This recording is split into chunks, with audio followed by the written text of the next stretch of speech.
What's going on, guys, in the works? And with all the talk of the new sidearm pistols and me talking a little bit about how I've been on a quest to get a service star with every single one, I thought it would be relevant to kind of talk about some of my favorite sidearms, some of my thought processes on these sidearms, and just take you through what I've used throughout my Battlefield 3 career, going on like 18 months now. But we're going to start off with the G18, and I don't really use the G18 a ton anymore. It was my go-to fully auto pistol when the game was kind of fresh. For probably about the first 5 or so months, the G18 was my pistol. That's what I really relied on, especially the suppressed variant. Oftentimes I would just fire it from the hip. It did get some sort of a nerf along the way. I don't really remember which patch that actually hit it at. But I kind of changed it up. I went to the Raffica. I kind of ditched the G18, but lately I've been using it a little bit more. But it only does 20 damage, so it isn't a heavy-hitting pistol. It's more of a bail you out of a situation when you're caught off guard type pistol. It's really good in close quarter situations, like what you see me running around in here in the stairwells, where I can just sit there and spam it. It doesn't really take a whole lot of thought to fire the G18. I mainly use this suppressed, and you see me using it unsuppressed here because this is actually me working on my sidearm service star with every weapon, and I had to do it with the unsuppressed variant in order to get the service star with that, because for whatever reason you have to earn a service star with every single different attachment, and it's really kind of a pain in the butt, but I guess it gives you something to do in Battlefield, so I guess I can't complain a whole lot. But I definitely prefer it suppressed. I definitely prefer to fire it from the hip because it's got a lot of recoil.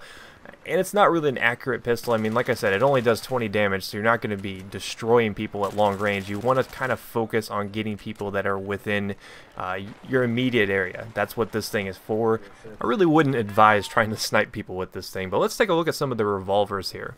These are two of the big heavy hitters of Battlefield 3. They're slow reloading, slow fire rate, but they do a lot of damage, and I really do enjoy both of these particular weapons. The Rex only does 50 damage. It does have a one-shot kill potential up close, but the Magnum can do a lot more damage and hold its damage much longer. It's definitely better if you want a weapon that can shoot people, one-shot people in the head from a further range. I don't really think that's a huge issue. It really just depends on your playstyle. It does have a chest multiplier too, so that's something you need to factor in.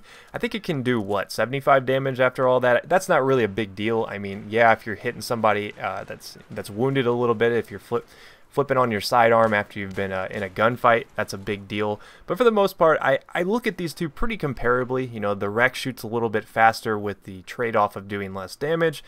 The Magnum shoots a little bit slower, but this thing packs the biggest punch out of all the sidearms in the game. So that brings us to the scoped Magnum. What on earth is this doing in this video? Well, I put it in the video just to basically say it doesn't really have a whole lot of use.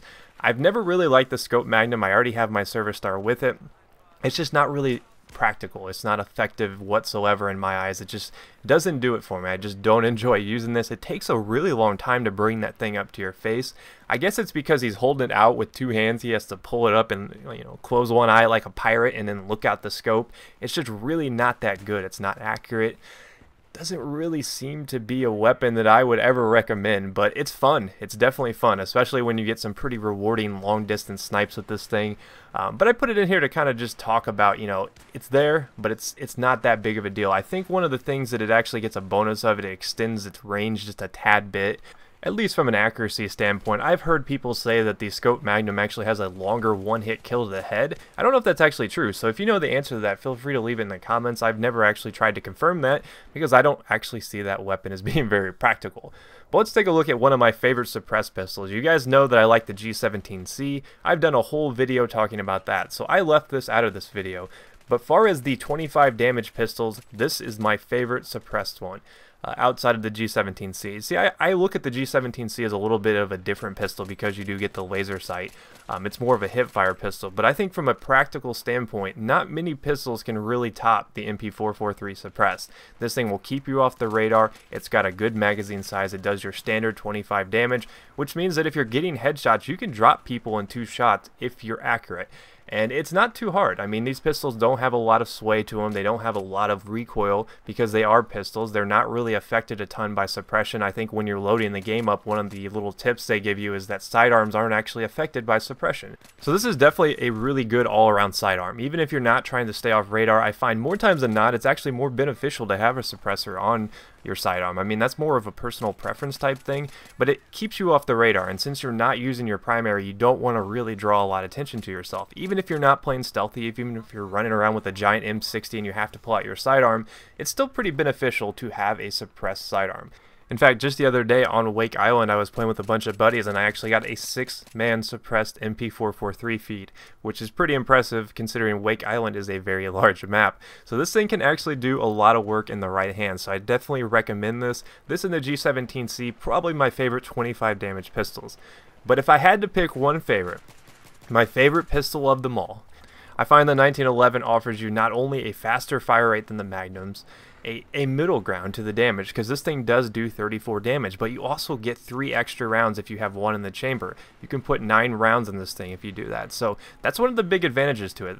34 damage, if you're getting headshots, you can drop people really quickly. So this is my ultimate finishing pistol. A lot of people would probably give that title to the Magnum just because it does do so much damage, but I prefer the faster fire rate. I prefer the higher magazine counts of the 1911. I feel like I can be more effective with this particular pistol.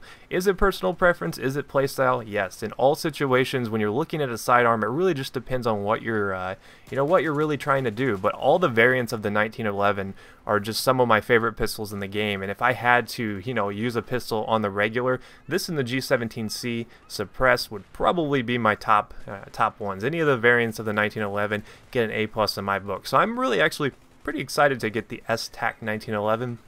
Because I do like using the flashlight on Metro, just because it is a, the new blinder. Because once you get blinded by this thing, a lot of people tend to not really know what to do when they have a flashlight shoved in their face. So it'll be fun to play around with the S-TAC, and I'm actually pretty excited about it. So hopefully you guys did enjoy this video, though. I know a lot of you guys have been requesting me to kind of go through my sidearms and, tell you what I really prefer the most.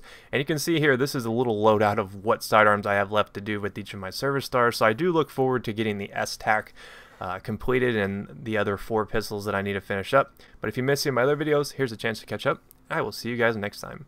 Peace.